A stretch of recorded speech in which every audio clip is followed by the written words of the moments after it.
이너 세이렌과 에드워드는 고대 이너 신전을 샅샅이 뒤지며 투명 이너를 찾고 있었다. 신전의 지하, 또 다시 지하, 그보다 더 깊은 지하로, 점점 더 아래로 내려갔다. 신전의 가장 구석 깊은 곳에 육중한 문, 거대한 문이 묵직한 어둠 속에 잠겨 있었다. 세이렌이 조심스럽게 손을 뻗었다. 잘 밀리지 않았지만 문은 점차 느리게 열리기 시작했다. 놀랍게도 어두운 문 속에는 인어들이 누워 있었다. 긴장한 세이렌과 에드워드는 숨을 삼켰다. 그들은 마치 살아있는 듯 생생했다. 그들의 몸은 각기 다른 색으로 빛나고 있었고 얼굴은 아주 평온한 표정이었다. 그저 자고 있는 것일까? 아니면 미이라일까?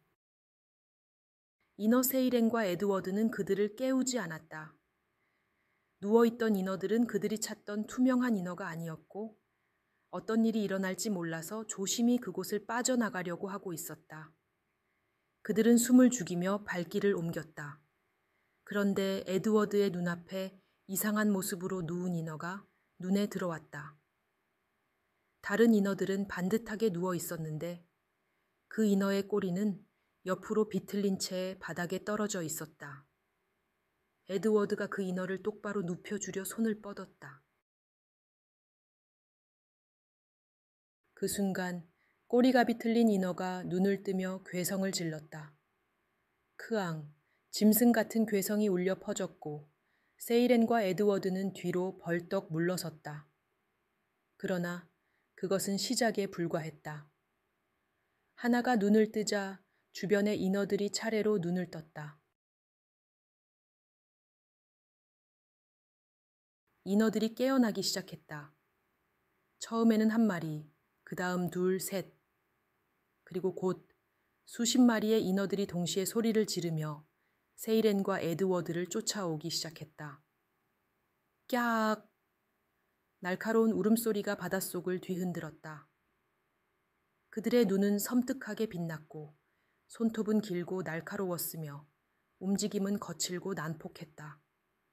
퍼덕이며 물살을 가르는 인어들을 피하려 세이렌과 에드워드는 필사적으로 도망쳤으나 에드워드가 잡혔다. 그들은 세이렌은 붙잡지 않았다. 인어들에게 붙잡힌 에드워드는 그들의 시중을 들며 허드렛 일을 했다. 이 인어들은 세이렌과 달랐다. 매일 신경질을 내며 날카롭게 반응했고 조금만 거슬려도 불쾌한 기색을 숨기지 않았다.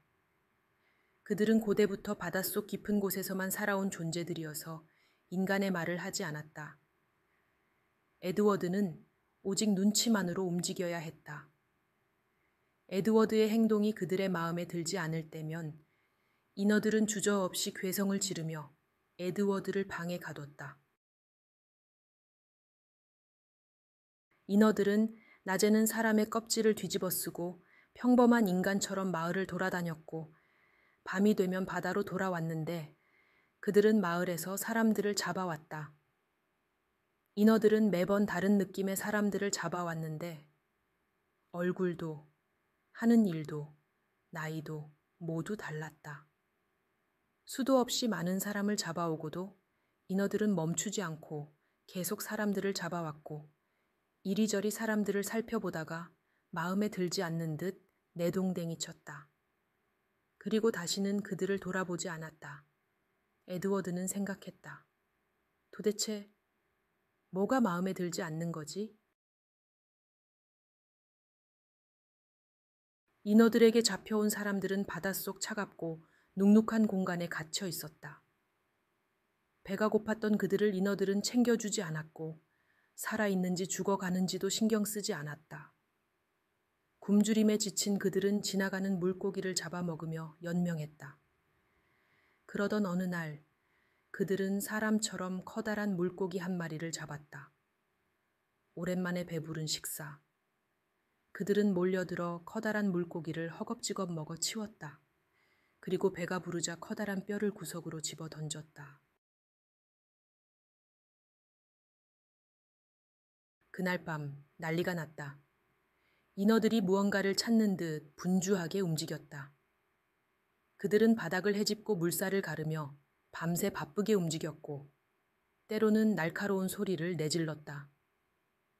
밤새 불안하게 움직이던 그들은 아침이 밝아올 때까지 멈추지 않았다. 에드워드는 그 모습을 지켜보며 생각했다. 대체 뭘 찾는 거지? 그러나 인어들과 말이 통하지 않아 물어볼 수도 없었다. 그들은 결국 무언가를 찾지 못한 듯 했다. 다음 날이 되자 인어들은 다시 마을에서 사람들을 잡아왔고 마음에 들지 않는 듯 화를 냈다. 그들은 화를 내고 짜증을 냈으나 이유는 알 수 없었다. 그렇게 갇힌 사람들이 더욱 늘어났다. 그러나 여전히 음식은 없었다. 사람들은 또 물고기를 잡기 시작했다. 하지만 물고기들이 작아서 그 많은 사람들의 배를 채우기는 부족했다.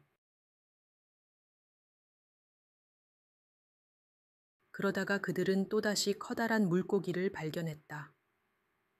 사람처럼 크고 어딘가 기묘한 생김새의 물고기. 사람들은 힘을 합쳐 물고기를 사냥했다. 배고픈 사람들이 포식했고 매일 이 물고기를 잡았으면 좋겠다고 생각하며 커다란 뼈를 또 한 구석에 던져두었다. 그 후로도 더 많은 사람들이 잡혀왔다. 사람이 많아질수록 더 많은 물고기를 잡아야 했다.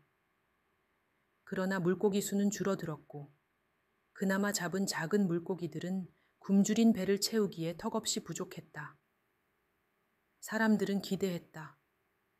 혹시 다시 그 큰 물고기가 나타나지 않을까? 그러던 어느 날 물속에서 커다란 물고기를 잡았다. 환희에 찬 사람들이 소리를 질렀다. 잡았다.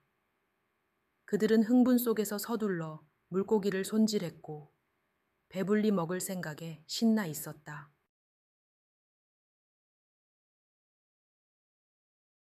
그때 인어들이 들이닥쳤다. 인어들은 날카로운 손톱을 휘두르며 포악하고 가차없이 사람들을 공격했고 사람들은 공포에 질려 사방으로 흩어졌다. 대체 무슨 일이지? 에드워드도 다른 사람들과 함께 도망치기 시작했다. 어디선가 세이렌이 나타나서 소리쳤다. 에드워드, 큰 물고기를 잡아. 에드워드는 사람 크기만한 물고기를 잡아 세이렌과 함께 도망갔다. 그리고 그들은 동굴에 숨었다. 에드워드가 물고기를 아는 채 세이렌에게 물었다. 왜 그렇게 난리인지. 인간이 인어를 잡아먹었으니까. 에드워드는 멈춰 섰다. 물고기인데? 세이렌이 조용히 고개를 저었다. 아니, 단순한 물고기가 아니야. 인어는 알에서 태어나는데 그 모습이 다 똑같지 않아. 무슨 뜻이야? 일부는 우리가 아는 인어처럼 태어나 상반신은 사람, 하반신은 물고기. 하지만 가끔은 반대로 태어나기도 해.